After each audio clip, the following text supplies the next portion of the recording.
Isabelle Guarino-Smith, how are you? I'm doing good. How are you? Very well, very well. Welcome to my show. Well, this is my show. I'm in my not my studio today, but I'm this is live. This is live for Okay. anybody watching. Um, okay, first off, let's talk about your dad. I mean, because today happens to be my father's birthday, and had he lived, he would have been 90. But two great people. Your dad. I love your dad. He was. We had a lot of good laughs. He was on my podcast, and also I had him teach when I did a 3-day virtual seminar. He came on and taught for like a couple of hours or so, and it was great. Oh, I love that. Yeah, it was. I mean, my students loved it. I mean, the fact that he's from New Jersey, okay, we overlooked that, but that was fine. We got and I like how he obviously raised you right, Yeah. like Arizona, and not stuck out there in New Jersey. God. That's so funny. So hey, listen, I think it's really cool that while you were running your dad's operations beforehand, and Yep. you're sticking with it, and especially the program. I mean, your dad had found a great little niche. Just for let me just get started by saying that the program that I am here to help you promote is a residential assisted living 3-day fast track training. Yeah. And your dad, he started doing this in 2012. My guess is that your dad and I kind of went through the hell of 2008, Yeah. reinvented ourselves, and Yeah. your dad found the niche of the assisted living Yeah. world. And so, how did he do that? How did he fall into that? It really started with his mom, my grandmother. She fell and broke her hip. And a lot of families get thrust into the assisted living world. They don't enter by choice or for fun, we should say, right? We were thrust into it. It was like, okay, who's going to quit their job and take care of grandma? Or do we get her in-home care, which can be incredibly expensive? Yeah. Or do you put her into a home? And as soon as you say it, you kind of feel icky. You're like, I promised I wouldn't, and so it's a big deal. And so he really got thrust into it. And because he had such a background in real estate, as he was searching for a place for his mom, he was doing quick math saying, wait, I'm going to be paying $5,000 a month for her to live here, or I could own the real estate in the business, cash flow $10,000 or more a month, and she could live for free. What am I doing wrong? Like, I need to get into this. So Yeah. he literally got into it because he saw the own need for his, mom, my grandma, and purchased the home with the intent to move her in so she could live for free. Yeah. And he's like, I'll figure this out. Like, no one's there to teach me, but I'll figure it out. Trial by fire. And so he kind of just slowly got into it that way, and then just fell in love with the industry, sold every other form of real estate he was doing at the time, and went all in on assisted living. And me and my siblings really got to watch that and see what he was doing and say, wait, what are you doing? Hanging out with old people? Like what's going on now? And so we all just wanted to know a little bit more, because his whole demeanor had changed from dealing with tenants and toilets and unpaid rent and drama to being super happy, having more cash than ever. And, it was just like, what are you doing? And so we all just started asking questions. And then slowly I kind of pushed my way in to be like, hire me. I want to work for you. Yeah. Tell me what you're doing. You know what? I tell you, Isabel, none of my kids want to do what I do. And they don't. I'm like, guys, I got the best gig in the world. Why don't you want to do this? Like, all right, well, whatever. But I think that's so cool. Okay, so let's talk specifics. That first property, Yeah. What was it? What did you guys convert it from and to? And like, how did it work? Yeah, that first one he purchased was an existing business. So Okay. it was already up and running. It had, in Arizona, we're limited to 10 residents in a home. So it's a 9-bed, maybe 7 or 8 bath home, and it had 10 residents in it. It's like an average home. And when I say that, what I mean is the national average to live in these homes is $4,500 a month. And Wow. Arizona's right on par with the national average. It's about $4,500 a month on average. So for us, it's our lowest end home actually, but most of those residents are paying right around that $4,500 mark. So he purchased the real estate, which was maybe like 500 ish at the time, Yeah. and then the business, which was like 150. The Okay. lady who was selling, she actually was about to file bankruptcy, so she needed the cash and kind of to help get out of that. Now she's doing amazing. She owns 6 care homes and she's cash flowing like crazy, but someone had given her bad advice over the years. And so Okay. she just had gotten in over her head a little bit. So she needed to get out of that. So he got a good deal on that first property. And we still own that property to this day, own the real estate and the business. Okay. All right. Two quick questions. First off, can you describe what it looked like? What property houses 7 adults with all those 7 bathrooms with 9 rooms? What did it look like? Yeah. And where was it located?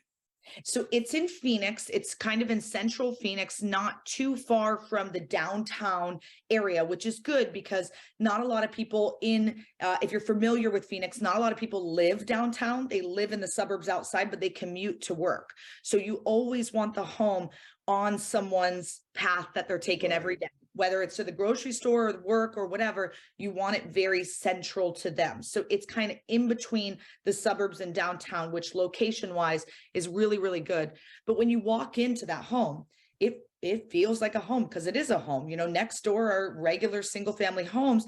It's just the way it's chopped up is a little bit different, right? Instead of having the regular 4 or 5 bathrooms in a single family, right? It is bigger. It's a little under 4,000 square feet. And it just, the bathroom or the bedrooms are just chopped up a little bit differently. So it's got a nice big living room, a nice kitchen. It's got an office space. The backyard's big. It's got a pool, a rose garden. I mean, it's a pretty nice piece of property, but it didn't start as a 9-bed, 7-bath. They converted it to become that. Okay. All right. So they saw this house with a huge opportunity to convert it. Yes. And how do they get along? I mean, what's it like? Good question. It's really funny because a lot of people assume that there's going to be like a ton of drama, right? Like, oh my God, I do. My dad's cranky, so they're all going to be cranky, When you move into an assisted living, you need help with 3 to 5 activities of daily living. So by that point, you need help usually getting up, brushing your hair, brushing your teeth, taking medication, eating, moving. You're not throwing punches when you need help standing up from a chair, right? So they're not physically fighting. Sure, may they get snippy with one another? Of course, right? You have to think aging is not fun, right? I mean, it's different for you and I to talk about aging, but real aging, we're not talking wrinkles. Well, that was the nicest thing you've ever said to me, Isabella. You put me in your category. Thank you very much. Your dad and I were peers, for crying out loud. Yes, but he wasn't old either. So I know he was. Yep. But no, I think it's different for us to talk about aging. We're thinking of wrinkles and, oh, I'm a little more sore than I used to be after a workout. And instead they're thinking like, all my friends are gone. My husband or wife is gone. Like it's very end of life. So it's different. We haven't had a ton of drama in the home, but I will always say there's little things you can do, like having individual recliner chairs that are like power lift, but having them be different colors. Maybe it's not aesthetically pleasing, but like if your chair is the blue chair and then Betty's sitting in your chair and you're like, no, that was my chair.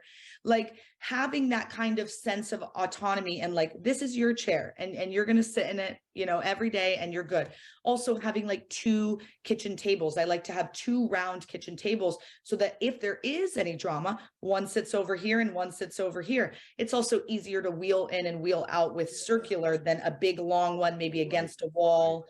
So just little things like that can help kind of ease any tension. I guess, your dad comes into it, I guess, coming from an Italian family and from New Jersey, like nothing is everything is easier than having to sit around that kitchen table, my gosh.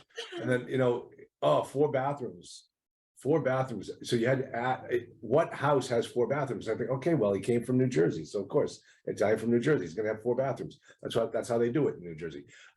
Okay, so the other question that I had is he bought a business. Well, he bought a business that was going into bankruptcy. Yep. Was the woman going into bankruptcy, or was the business going into bankruptcy? And why would he buy, necessarily, he looked at it, this is the first time he's ever done this before. He sees a business going bankrupt and he buys it. Like, what did he see, or did he see a steal? What happened? She was going bankrupt, not the business. Yeah. So that's the big factor right there. And the home, I think he just did the quick math, saw the potential. Also, 80% of this industry is run mom and pop style. So she is an immigrant from Romania. So she's not a real estate investor. She's not a business professional. She didn't really know what to do. She knew great care. He knew great real estate. So he was like, okay, I get the staff to do the great care. That's not my expertise, but the real estate side of this, let's change light bulbs. Let's fix these floors. Let's paint some walls. Let's make this home look and feel beautiful and say new owners. And now people are going to walk in and say, what'd you do with the place? It looks amazing. And so you can raise those rents $500, $1,000, right?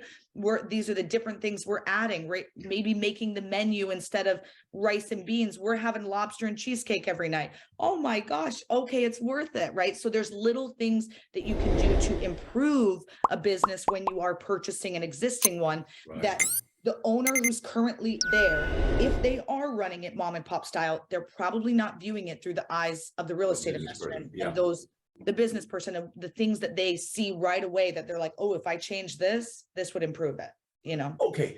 So what we're talking about here is residential assisted living, which is different than your assisted living centers. This is in a neighborhood community. This is limited. The government comes in and tells you can only have X number of people there.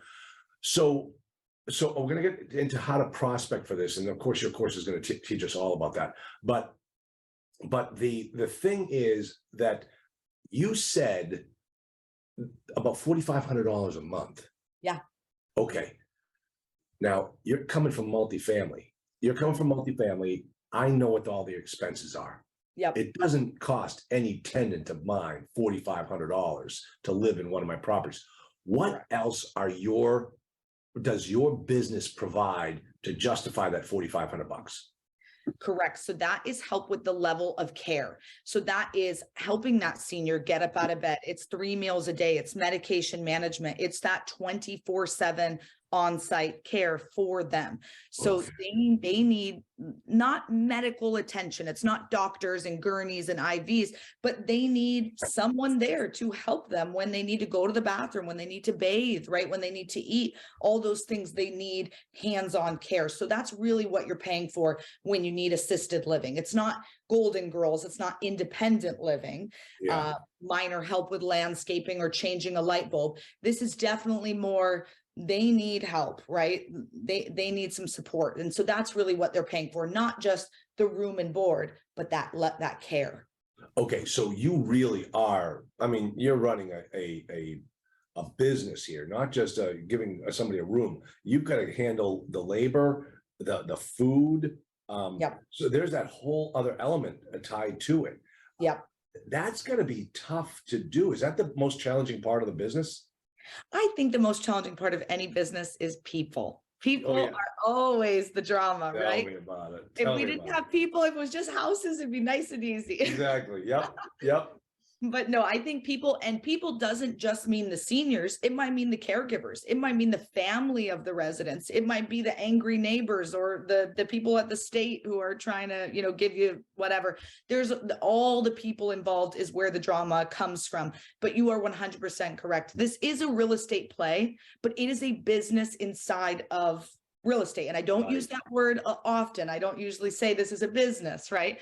But it is, because it's not just the real estate side. You can play on just the real estate side. Okay. You can own the real estate and lease it to someone who's going to operate the business in your home. So you could do just that, but we like to show you how to do the real estate and the operation. So you're making the max amount of money. Then you choose however you want to play in it. Okay, so in your course, what do you recommend? Buying an existing home that's already set up, or finding some property that you can convert? How do you recommend doing it? I say this, it depends on where you live. So we Okay. have a student out in Rhode Island and there was no homes that existed. So she didn't have that option, right? So she Right, had okay. to take a single family home and convert it to become. Now, if you live in Texas, Illinois, Chicago, New Jersey, where you're allowed to have 15 or 16 residents in a home, I would buy land and custom build, because Really? it's going to be very difficult to find a big enough footprint piece of property, because we like to say 300 to 500 square feet per person is good. So with 16 residents, that's a pretty big property. Yeah. And most seniors want private bedrooms, private bathrooms. So you don't have to have all, but with 16 residents, I'd say at least 12 bedrooms. You're not going to find that on the market, but you could custom build that all day. Really? And it'd be stunning, right? We've got a lot of students in Texas because land is still available in Texas. Yeah, I Who know. do beautiful custom builds, and the homes are stunning, and they're getting a lot more per resident because it's suited for this. It's not mismatchy like our first one that we bought was. So Yeah. I would say it depends. If you're in an area where they exist, like Arizona, Florida, California, where there's a lot of these homes, we have 3,000 homes in Maricopa County, that in my county where I live, that are existing assisted living. So Really? here, it makes a lot of sense to buy an existing one. It's somewhere where land's available and you got a high number, it makes sense to build. Somewhere where they don't really exist, but you have a middle of the line number, maybe a single family you convert. The fourth way you could do this is leasing a home. So working with a company that purchases the home, renovates it, gets it licensed, and you're going to lease it from them. If you're not familiar with real estate or experienced in that, that might be a good way to get in with less money up front and a faster way to get in. Geez, I'm almost thinking, just from my background, like you said, people, I'm no fan of employees. I love all of my employees. I've got about 10 employees who work for me. I love them all. They're awesome. But I still have post-traumatic stress disorder from my insurance days when I just dreaded going into the office. So I would like the idea. I would buy it, build it, renovate it, get it ready, and then lease it to some company. Let it be their problem. And then then you've got a pretty good niche as an investor to own that property. And maybe you also have a good customer built in who will buy it from you as the person leasing it. Correct. Yeah. Eventually they will. They're also a long-term low impact tenant. So it's not a single family that wants to lease from you for 1 year, 2 years. And then moves out. Right. No, right. they're going to want a 3-year, 5-year. I've seen 8 and 10-year contracts because they're trying to establish roots. They're trying to build a brand and build a reputation. So they don't want to be kicked out. They want to be there and be there for the long haul. So they're also low impact. There's no teenagers punching holes in the wall. There's no motorcycles being dissected in the living room. They're keeping the home pristine and clean at all times. So that's a really great way to get involved in this. And with those longer term leases, like 8-10 year leases, are you getting them on like a triple net basis? You can set it up a bunch of different ways. I like to say you should be getting at least twice the fair market rent if you have renovated this home and it is ready to go, especially if you've licensed it, because it's not you getting the license, it's the physical home, right? It's the stamp from the fire marshal basically saying this is good to go. So if you've done that hard work, that is worth something. So, we do that with one of our properties where we lease it to an operations company. The mortgage on that home is maybe $5,000 a month, and we're getting about $9,000 a month, and we don't have anything to do with the business. Oh we my just gosh, get that check every month. Oh wow. How easy is it to find these companies to lease from you? That is the tricky part. Okay. There's not like big conglomerate companies that exist that do this. It's individual owners, right? So it's finding someone who you want to be in business with, more or less, and understanding that if they're a new business owner, they may need rent concessions. They may, not really know what they're doing. And you got to be real careful with that, versus if you're going with someone who already has a reputation, they have 3 or 4 of these under their belt, they know what they're doing. So in our training, a lot of people end up partnering together because someone is the sweat equity and another person's like, I will do this home for you and let's be partners. So that is a great way to meet people. And I do think more and more over the coming years, people are going to be getting into this industry. Yeah. There's not like a company you can call to say, hey, I want to do this. You be the operator. That doesn't exist. Yeah. At least yet. Yeah. Okay. Isabella, tell us about your program. Tell us what, you do it, you have a home study course, right? Yeah. Okay. And then you also have your 3-day event down there. And so tell us how it works. Yeah. So on both of them are basically the same education, more or less. It's just the online home study courses, take it from home, go at your own pace. You can review it as much as you like. I think it's 11 modules, 46 sections. So it's a pretty dense course. It's really teaching you A to Z, everything you need to know about getting started in this industry, how to find the homes, fund the homes, fill the homes. We're going through it all. And it's my dad's legacy course. So he's your main instructor on that one. For the in-person, that's a 3-day training in Phoenix, Arizona. We wine and dine you the whole time. We go on bus tours. So I show you my properties and we drive by some of our students' properties. I'm your lead educator there. And then everyone else who's teaching with me, they are past students who were in the class, who went out, got their homes up and running, and now they're back to help support and teach you. So no one is talking theory or concept. We are all in this business with you, actively doing these deals. And I think that's really important. And they all teach on different expertise subjects. So caregiving and how to hire and train those people, how to give tours to the families and marketing, right? Memory care versus assisted living, and then how to raise the capital for this using none of your own money. So they're all experts in their own right. And so those topics aren't included in the online course. That's the main differences between them, but both really, really great options. And those live ones happen about every 6 to 8 weeks throughout the year. So, oh, really? That often? Yep. Oh, wow. Good for you. Good for you. Yeah. That's great. Oh man. First of all, I'm trying to figure out where you are because I see the cow skin in the back wall. And then I see down the corner, I see the dog walking by. And I'm trying to, wait a minute. What is this, a house? Is this an office? Where are you right now? I am in my home office. And this cow print, I thought it was going to be like small dogs. And it came and it was like cow print. And I was like, I guess we're going with it. I love it. It's awesome. I guess cool. I like cows now. All right. I get it. All right. This is great. I love this. Obviously, because this is how you and I make our money, is we can get coached by you also, right? Okay. Yep. Very cool. Very cool. And I tell you, your dad, his business was left in very good hands. I love what you're doing, and this is so cool. And I tell you, folks, let me give you the thing. It's RALtraining.com, residential assisted living, RALtraining.com. Check out Isabella, because I've heard her dad teach. Oh, there goes the dog right there. Here he comes. Here he comes. He's coming in. We've got a visitor. Yeah. Oh, look at that face. Look at that face. He's checking me out. Wow. Oh, he's adorable. So RALtraining.com. Folks, I've listened to Gene teach. It was a blast having him on my virtual program. I was so sad. Really, really hit me because I think your dad and I are the same age, and that just gave me a huge wake up call, and just amazing. I felt so bad, but it's great to meet you, Isabella, and I want to see you do well because your dad was so good at this program, and people that went to see him and learn from him spoke volumes of the guy. So I couldn't wait to get you on my show and talk to people about it. It's a great program. So big yawn.